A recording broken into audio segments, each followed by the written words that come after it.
I knew something was wrong the moment her hand slipped out of mine. It wasn't dramatic, just a soft tug, a tiny pull, but it carried the kind of weight you don't feel until it hits the floor of your stomach.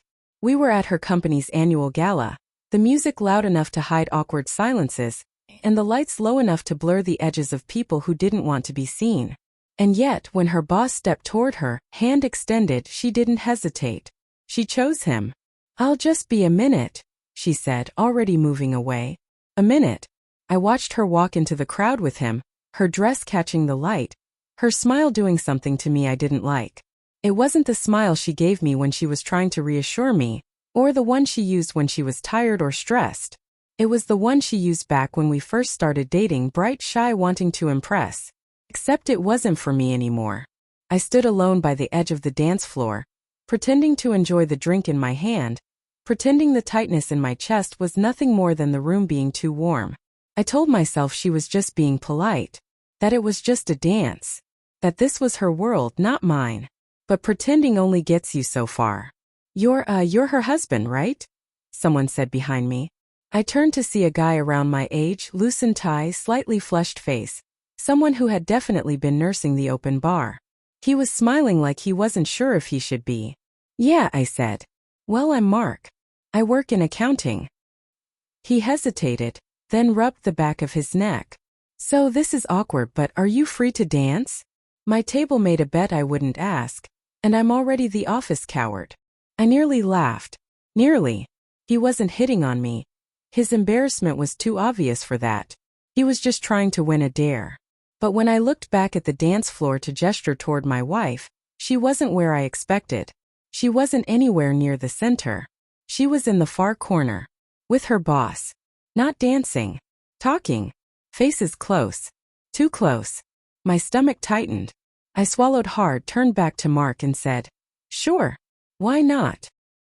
His brows shot up like he hadn't expected me to agree, but he led me back to the floor without question. As we moved through the crowd, I kept my eyes on her. At first she didn't notice. Then just for a second she did. Her smile faltered, her posture stiffened, her lips parted like she'd forgotten I existed. The moment she saw me with someone else, anyone else, her whole expression changed. Panic. That's what flashed across her face. And panic is never the reaction of someone with nothing to hide. The dance with Mark was short and clumsy, and we both laughed through it, though my heart wasn't in it. When the song ended, he patted my shoulder and vanished into the crowd, leaving me once again alone. But this time I didn't pretend anything. I went straight to her. She saw me approaching and stepped away from her boss so quickly it nearly looked rehearsed. "Hey," she said, voice too bright, too controlled. "You disappeared." "I was right there," I said. "You were the one who." Her boss interrupted with a smooth nod. "I'm going to give you two some space." He walked off, leaving a silence heavy enough to sink into. She crossed her arms, eyes flicking everywhere but my face. "Why were you dancing with a coworker you just met? Why were you in a corner with your boss?" I asked. "He wanted to talk about a project. A project that requires whispering?" Her jaw tightened. "Don't start." The argument didn't go anywhere because she refused to give anything real. Every question I asked she sidestepped. Every doubt I voiced, she dismissed as insecurity. And maybe that was the worst part. She made me feel foolish for noticing what was right in front of me. We left early. The car ride home was a long stretch of silence, only broken by the soft hum of the tires against the road. Her phone kept lighting up in the cup holder. Same name. Same person. Her boss. I didn't say anything then, not because I didn't want to, but because I didn't trust my voice. Not to stay calm. Not to stay quiet. Not to stay anything other than broken. When we got home, she went straight to the bedroom and shut the door. I stayed in the kitchen, staring at the countertop like it might give me answers. But countertops don't talk. And wives who are drifting away don't either. I eventually walked down the hallway and found her sitting on the edge of the bed, face in her hands. "Tell me the truth," I whispered. My voice cracked more than I wanted. She didn't look up. "About what?" "You know what." Silence. A long one. One that stretched between us like a bridge we were both afraid to cross. When she finally spoke, her voice was trembling. "Nothing happened." "But something is happening," I said. Isn't it? Another silence. Her shoulders shook. That was all the answer I needed. You don't look at me the way you used to, I said. You don't talk to me the same.